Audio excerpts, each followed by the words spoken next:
Welcome to episode 40 of Ernie O'Malley's Journey, IRA Disarming and Dumping Arms in May 1923. Where is my father, General Ernie O'Malley, at this point?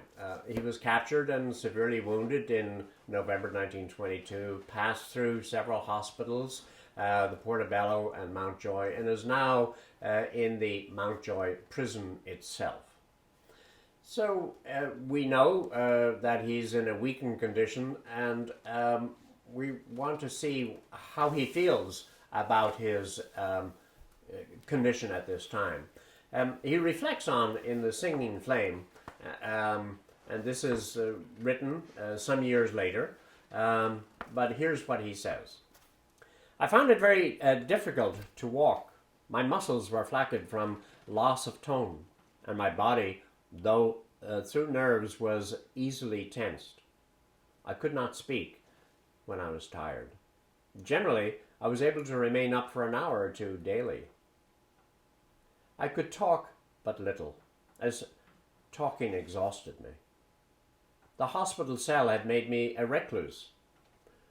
When I'd been driven in to rely on oneself. Now was the time to go out again, to eddy around. That was difficult, I found. Sometimes I would get tired at the voice of a visitor. To some people I could chat. With others I could only utter a few sentences when tired. It was easier, I found often, to listen to men who had natural schooling, who had no pretension to learning or science. They were natural. Sometimes the others seemed sophisticated, jutting up from themselves and unreal. So that's a memoir written some years later, but it gives a sense that he's still in a poor, weakened condition. Another more contemporary writing is, as he's writing his good friend Sheila Humphreys. He was captured in Sheila's mother's house in Aylesbury Road in November. Sheila was a member of the Cummin na Mon, very adept in that role, a uniformed lady. The Cummin na Mon was the women's side of the IRA. Always a very proud person throughout her life, of her memories of father and also indeed of her commitment to the cause. So she was arrested at the time of father and went on a hunger strike when she was moved to jail, and now she's in the same prison, and my father is able to be in touch with her, and she's telling the stories back and forth, and he is replying. So here in April, he's telling his own feelings about his condition. Doctors examined me some days ago and said that there was something wrong with my lung. I rather think that it has been for some years, but I know my back is where the officials' staters report would describe as a regular arsenal, as I still have sick 8 bullets wandering around.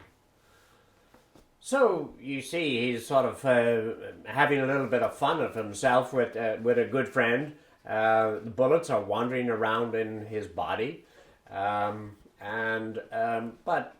that was a contemporary reflection. Now, what else was going on in the time was that clearly his mother had been alerted to my father's condition.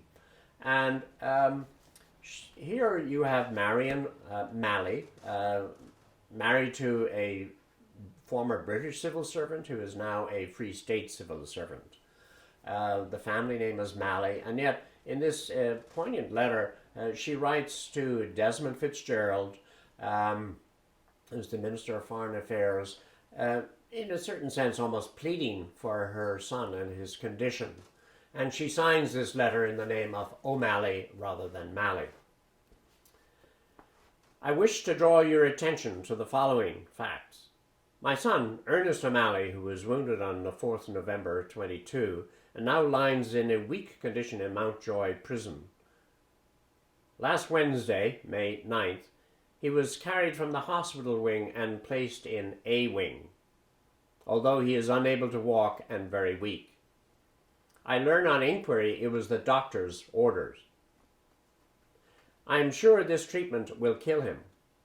I don't believe he was in a good bed to lie on. Of course, you know the bullets were never removed, and that accounts for his poor state of health. I write to you as I know you were one of those who were instrumental in bringing my son into the position he held in the IRA previous to the truce, and I hope that you will make an inquiry into this matter. So here is, the mother of, albeit somebody who she does not agree with the political or military moves that he's made. It's the mother's instinct to protect your son. And she's coming out very strongly and telling a minister in the government. So Desmond Fitzgerald responds rather peremptorily and sort of said, his condition is fairly good and he is improving rapidly. He is up every day for 3 or 4 hours, appetite good, temperature normal, all wounds are healed. I think in view of the information that you may cease to be anxious about him. Well, we have two views on Ernie's condition of his health. It's exaggerated by either the Free State or by Father as to how many hours per day he could be up. But in any case, Marion Malley replies to the minister a couple of days later. I'm deeply grateful to you for your kind reply about my son. I've heard since his change to A-Wing was on the account of some captured documents here. He knew as much about simple letter as you did. I saw the military governor and he assured me my son was all right and was very comfortable. How could he be comfortable lying in a mattress on the floor with 2 painful wounds in his back? Then he is very weak and can only sit up for a short time daily, and of course the food and surroundings must be hard on him. I feel it is only a matter of a short time for him, and if I could only give him some real comforts, that is all I want. You have heard, no doubt, how difficult he suffers from the want of treatment, through the bullets being still in his body, and then his lung is very delicate. I should think it would be much worse by this time.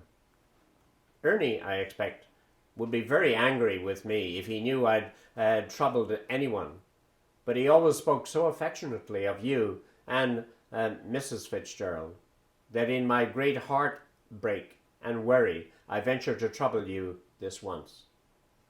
It's doubly hard on me when I could so well afford to be kind to him, and those wretched, awful Irish officers have separated us for years. And you know the awful life he had. With many apologies and thanks for your kind efforts. Signed, Marion Malley. So, she is still ever the mother, wanting to help see what his condition is and see if he can get a better position for himself. Now, let's look on the outside of the world. What's happening outside the Mountjoy jail?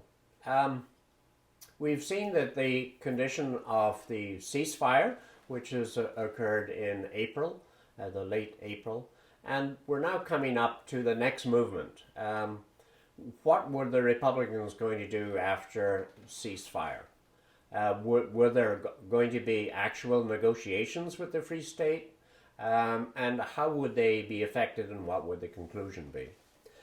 I have an interesting document, and it's so remarkable that we have this document signed by Frank Aiken, who is the Chief of Staff of the IRA, and he's writing to a former member of the executive who's in prison, soliciting his comments about the brokering of the peace deal. And here is what Frank Aiken asks. Herewith proposed terms of settlement with Free State, which the President had directed me to forward to you. These terms were drafted and agreed to by combined Army Council and government. At a proposed meeting of the executive held after our Chief of Staff was killed, 10 members out of 12 present agreed to give the Army Council of 3 and the government powers to negotiate peace on the basis of the President's proclamation. One member did not vote and one member voted against, explaining that he wished to quit immediately. As you do not know the exact situation, we do not wish to saddle you with any responsibility which we will shoulder in full. But as a member of the original executive, we feel you are entitled to be consulted and anxious to know whether, if a peace on the proposed basis was concluded, you would agree to it. Signed, Frank Aiken. Now, we don't actually know the father's response to that. We can conjecture from all of that he said as a person who still believed in the Republic, person who said the words "no surrender here," that he would have been against any settlement. When we reflect upon some of the early readings in The Singing Flame, we see actually later in life that he sort of says, well, he knew that the war was over. Well, if he knew the war was over, then wouldn't he want to say and follow in the management of the war in which the Chief of Staff was recommending? Following up on that discussion and the letter to my father, there is an announcement a couple of days later on May 23, and this is again from Frank Aiken. The government and Army Council have decided to order that armed resistance to the Free State government will cease. It's interesting that in that sentence, the word government is in quotations. So what does that mean? It means, they consider that to be a fake government. So the real government is still the Republic, but of course they're making concessions. Paragraph 2 goes on. To avoid armed conflict, it is necessary that the arms of all ranks be dumped, and dumped under the supervision of an officer, especially appointed by the brigade officers commanding in each battalion. Dumping is to be completed on or before 28 May 1923. So there's the end. We have, it's not the real end in the sense that the war continues. In my view, it continues until my father gets out in July. But certainly by the official act of dumping arms, there is a meaning, a sense of direction from the top that the war is over. As atrocities occur down the country, local Garda and army on the Free State, as well as the Republicans, have retaliatory actions. But this really signaled the end of the management of the war by the Republicans. What else do we find out at this point in my father's life? Well, he's still bedridden, but he's still preparing with this vital sense of spirit, this Republican never give in, no surrender here. We see the interventions from his mother trying to plead for him. And, she also recognizes what Ernie would have felt about her intervention. He was sort of saying, let things be, let the decisions roll out the way that they should be. If they want to shoot me, shoot me. He was also still interested in the cause, in what would happen. And he has this sense of vitality. And yet he recognizes that this is a losing cause. We never see that in his contemporary views, but we see it in subsequent. And it's a reflection upon perhaps how history is written. History is usually written by the winner. in this case, Ernie O'Malley was able to not rewrite history, but at least correct history and give the Republican perspective. And we see this in On Another Man's Wound as well as in The Singing Flame, so that he brings the cause to life for those of us who are living now to see the actions and the attitudes and the spirit of the people who fought. And so it's not a real, what you call, history book, but it's a history lesson. It's about an attitude and a spirit. And that's what his writing was all about. It is said that the pen can be mightier than the sword, and I think that's a good way to look at this. Let me, if those of you in my audience are still with me after 40 sessions, let me thank you and invite you to join me again for the next episode, which is far more personal, and it's Reflections from Prison in June 1923.